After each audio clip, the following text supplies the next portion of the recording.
এমন এক সম্পদ আমরা হারিয়েছি। আমাদের অভিভাবক ছিলেন তিনি। আসলে আমরা খুবই মর্মাহত, আমাদের হৃদয়ে রক্তক্ষরণ হচ্ছে। কারণ আমাদের নেত্রী ছিলেন আপসহীন, যিনি দেশের জন্য নিবেদিত ছিলেন।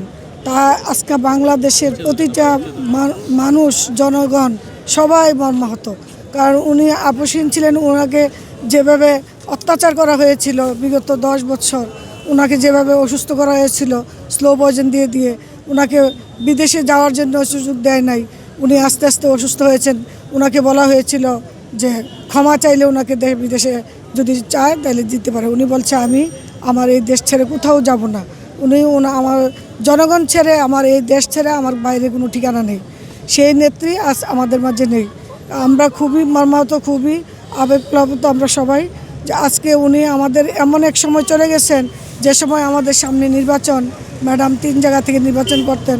হয়তো তিনি নির্বাচনটা দেখে গেলেও ওনারা হয়তো আমাদের একটা ভালো লাগতো যে উনি দেশের জন্য যা করেছেন, দেশের জন্য যে ত্যাগ করেছেন সেটা সফল হয়েছে। কিন্তু এমন এক সময় গেছেন যখন নাকি আমরা খুবই কষ্ট পাচ্ছি মন থেকে। আর এমন এক সম্পদ আমরা হারিয়েছি। আমাদের অভিভাবক ছিলেন তিনি, আমাদের গণতন্ত্রের মা, আমাদের মা। সেই মাকে হারিয়ে আমরা বুঝতে পারছি যে আমরা এমন নেত্রী হয়তো কোনোদিন আর বাংলাদেশে আসবে না। নির্বাচনে মন থেকে সবারই প্রভাব পড়বে, সবাই মন থেকে মনক্ষুণ্ণ থাকবে। আমাদের অভিভাবকহীন হয়ে গেলাম আমরা, যে আমাদের যে নেত্রী অভিভাবক ছিল সেই অভিভাবক ছাড়া নির্বাচন করবে, সবাই মনক্ষুণ্ণ থাকবে। কিন্তু জনগণের কথা চিন্তা করে আবার নির্বাচনে আমাদেরকে থাকতে হবে। জনগণ ভোটের অধিকার চায়, তারা চায় ভোটের মাধ্যমে দেশ আবার স্থিতিশীল হোক। দেশ এখনও অস্থিতিশীল হয়ে আছে। আর ষড়যন্ত্রকারীরা তো বসে আছে ষড়যন্ত্র করে দেশকে অস্থিতিশীল করার জন্য।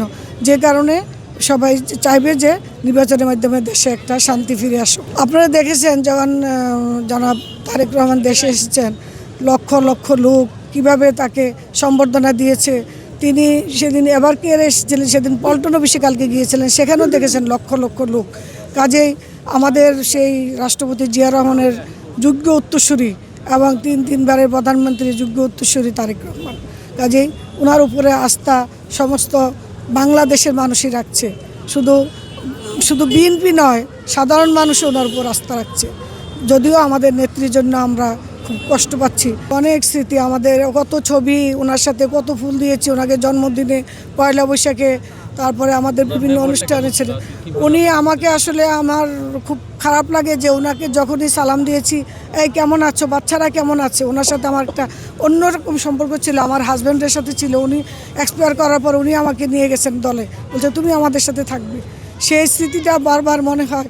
উনি যখনই সালাম দিয়েছি কেমন আছো, বাচ্চারা কেমন আছে, আমার বাচ্চাদের খবরটা উনি নিয়েছেন।